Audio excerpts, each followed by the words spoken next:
Hello friends, year most anticipated మూవీస్లో ఒకటైన Fantastic Four First Steps movie థియేటర్స్లోకి వచ్చేసింది. ఎంసీయూ నుంచి వస్తున్న 37వ మూవీ ఇది. ఈ మూవీని వాండా విజన్ సిరీస్ని డైరెక్ట్ చేసిన మ్యాట్ షాక్మ్యాన్ డైరెక్ట్ చేశాడు. మూవీ అయితే నెక్స్ట్ లెవెల్లో ఉంది. మార్వెల్ ఫేజ్ 6 ఒక మంచి మూవీతో స్టార్ట్ అయిందని చెప్పుకోవచ్చు. ఈ మూవీ ప్లాట్ విషయానికి వస్తే ఈ మూవీ స్టోరీ ఎంసీయూలో మనం చూసిన ఎర్త్ 616 యూనివర్స్లో ఉండదు. ఎర్త్ 828 యూనివర్స్లోని 1960s రెట్రో ఫ్యూచరిస్టిక్ వరల్డ్లో ఉంటుంది. ఈ వరల్డ్లో ఉన్న ఒకే ఒక super hero team fantastic four. వీరు వారి వరల్డ్ని చాలా రకాల క్రైమ్స్ నుంచి కాపాడుతూ ఉంటారు. అయితే ఒకరోజు వీరి వరల్డ్కి గ్యాలక్టస్ రూపంలో ఒక పెద్ద ప్రమాదం ఎదురుపడుతుంది. ఇతను ప్లానెట్స్ని తింటూ జీవించే ఒక కాస్మిక్ బీయింగ్. తన ఆకలిని తీర్చుకునే ప్రాసెస్లో ఎన్నో ప్లానెట్స్ని ఇతను తింటూ ఉంటాడు. అండ్ ఫ్యాంటాస్టిక్ ఫోర్ మెంబర్స్ వారి వరల్డ్ని కాపాడుకోవడానికి గ్యాలక్టస్తో నెగోషియేషన్స్ చేసినప్పుడు అతను వారి వరల్డ్కి బదులుగా సూస్టాంగ్కి పుట్టబోయే బెడ్ అని అడుగుతాడు. దానికి ఒప్పుకొని Fantastic Four members Galactus and Silver Surfer నుంచి తప్పించుకొని వారి ఎర్త్కి తిరిగి వస్తారు. సో గ్యాలక్టస్ నుంచి వీరు తమ వరల్డ్ని ఎలా కాపాడుకున్నారు, గ్యాలక్టస్కి ఎందుకు వారి చైల్డ్ కావాలి, ఇలాంటి వాటి గురించి తెలుసుకోవాలనుకుంటే ఈ మూవీని తప్పకుండా చూడాల్సిందే. ఈ మూవీ అయితే నాకు చాలా బాగా నచ్చింది. చాలా రోజుల తర్వాత ఎంసీ నుంచి ఒక మంచి మూవీని చూసిన ఫీల్ అయితే నాకు కలిగింది. అండ్ మూవీని చూసినంతసేపు వారి ఈ రెట్రో ఫ్యూచరిస్టిక్ వరల్డ్లో ఉన్నట్టుగా అనిపించింది.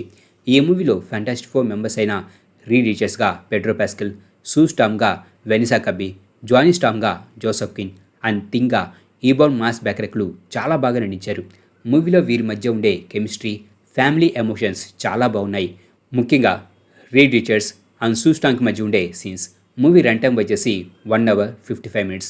అండ్ ఈ మూవీ నాకు ఎక్కడా కూడా బోర్ కొట్టలేదు. ఇక ఈ మూవీలో విలన్ అయిన గ్యాలక్టస్కి సంబంధించిన సీన్స్ వచ్చేటప్పుడు మాత్రం మీరు అతన్ని అలా చూస్తూ ఉండిపోతారు.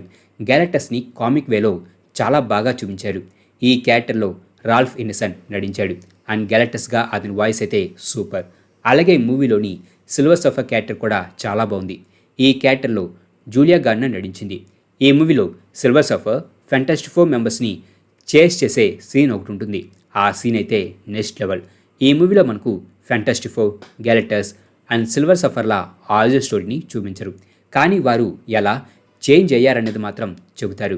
మూవీలోని విజువల్స్ అండ్ యాక్షన్ సీక్వెన్స్లు టాప్ నాచ్గా ఉన్నాయి. ముఖ్యంగా మూవీ యొక్క థర్డ్ యాక్ట్ అయితే అదిరిపోయింది. ఈ మూవీలో 2 పోస్ట్ గేట్ సీన్స్ ఉన్నాయి. మిడ్ గేట్ సీన్ మాత్రం అస్సలు మిస్ అవ్వకండి. ఈ సీన్ ఏమిటో ఇప్పటికే చాలామందికి తెలిసి ఉంటుంది, కానీ ఈ మిడ్ గేట్ సీన్లో ఫేస్ని కూడా చూపించి ఉంటే బాగుండేది అనిపించింది. మూవీలో ట్విస్ట్లు ఏమీ ఉండవు, కాకపోతే మూవీ ఎండింగ్లో ఫ్రాంక్లిన్ రిచర్స్కి సంబంధించి ఒక సీన్ ఉంటుంది. ఆ సీన్ బాగుంది. అది పెద్ద సర్ప్రైజ్ కాదు, ఎక్స్పెక్ట్ చేసేదే, కానీ బాగుంది. నాకు మూవీలో నెగిటివ్గా ఏమీ కనిపించలేదు. కాకపోతే రీడ్ రిచర్స్ తన స్ట్రెచ్ పవర్స్ని ఎక్కువగా యూజ్ చేయడం మనకు కనిపించదు. అలాగే అతని స్ట్రెచ్ పవర్స్ కొన్ని చోట్ల చూడడానికి అంత పర్ఫెక్ట్గా అనిపించలేదు. అలాగే మూవీ స్టార్టింగ్లో ఫ్యాంటాస్టిక్ ఫోర్ యొక్క మాంటాజ్ వీడియోలో వారు కొంతమంది విలన్స్తో ఫైట్ చేస్తూ మనకు కనిపిస్తారు. అయితే వాటిలో వారు గిగాంటోతో ఫైట్ చేసే ఫుల్ ఫైట్ సీక్వెన్స్ని కూడా చూపించి ఉంటే బాగుండేదని నాకు అనిపించింది. ఇక ఈ మూవీతో మార్వెల్ యూనివర్స్లోని పవర్ఫుల్ క్యారెక్టర్స్లో ఒకటైన ఫ్రాంక్లిన్ రిచర్డ్స్ బేబీగా కనిపించాడు.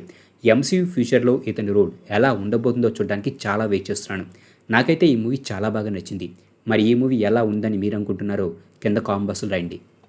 మా ఈ వీడియో మీకు నచ్చినట్లయితే ప్లీజ్ లైక్ చేయండి, షేర్ చేయండి. మా ఛానల్ని మీరు ఇంకా సబ్స్క్రైబ్ చేసుకున్నట్లయితే ప్లీజ్ మా ఛానల్ని సబ్స్క్రైబ్ చేసుకోండి. అలాగే మా వీడియోస్ నోటిఫికేషన్ రూపంలో మీకు ఎప్పటికప్పుడు అప్డేట్స్గా రావాలంటే పక్కనున్న బెల్ ఐకాన్ క్లిక్ చేయండి.